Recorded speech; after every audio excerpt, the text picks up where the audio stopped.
how do we hire talent?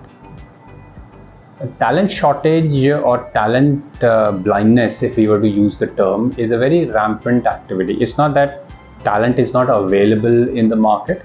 It's not that the world is going through a talent shortage. The world is going through talent ignorance. The world is going through biases. And there is a lot of talent which exists in the market. We just have to figure out how do we identify and develop them. So we are going to talk a little bit about what is the way of ensuring that we have talent. And to have talent, there are going to be two predominant methods to try and get the right kind of talent. One is the sources. What are the sources we are going to be used to actually get the talent? And second is what are the methods we will use to identify the talent. So sources and methods will then make sure that you as an organization have a great amount of talent which is coming and helping you assist. So one talent is one source of trying to find talent is what we call as the job market. Now what is the job market? It is all the job portal, the recruitment consultants, the advertisements. It's predominantly saying that this is the job market that exists. Let me use various methodologies to try and reach the widest possible and the deepest possible in the job market to get people out. And there are various methods of doing that. The other is what we call as the campus recruitments. It's not really job market, but these people have shown clear demonstrated intent in getting into the job market. So you go and find that, okay, what kind of interest you have, what kind of skill set you have, and what kind of mapping we have, and we hire those kind of people. The third is what we call as hidden talent. Now, what is hidden talent? Hidden talent is people are performing roles which may not be related to the talent that they possess because of life situation, because of opportunity, because of skill set, because of just being put into that line of business or line of execution. So what, a lot of us have heard about the story that, this person always carried on doing, activity X as an hobby while they perform this as their day job, which practically means that they had a skill which they always assumed was a hobby and which is not going to be good enough to take care of their day job activities. While yes, it is good from a perspective of the organization which was giving them day job, but we also need to remember what we were calling as a hobby was probably a day job for some industry. If a person is playing music as a hobby, there are organizations which want musicians as a full-time employees.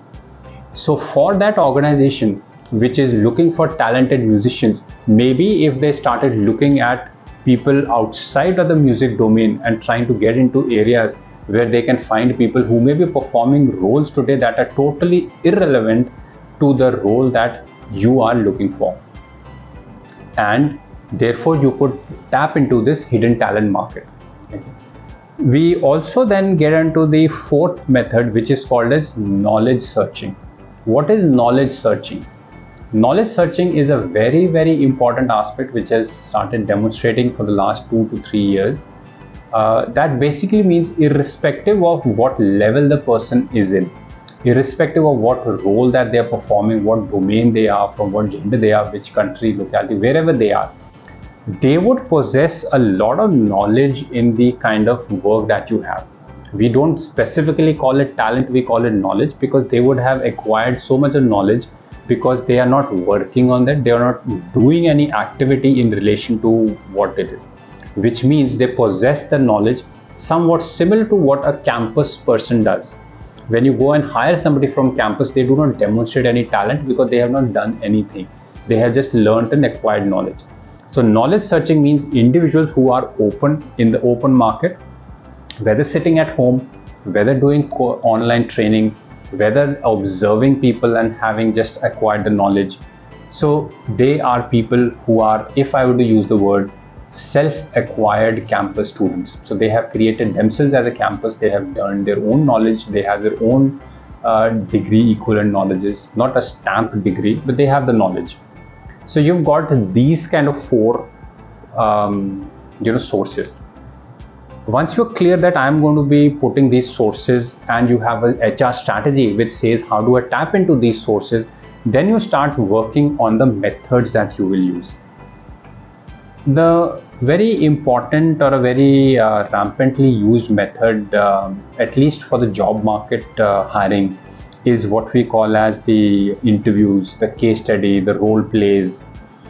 Those are something which various kind of interviews, whether it's competency-based interview, interrogative interviews, standard interviews. But in the end, if I would just put all of them together, it's an interview.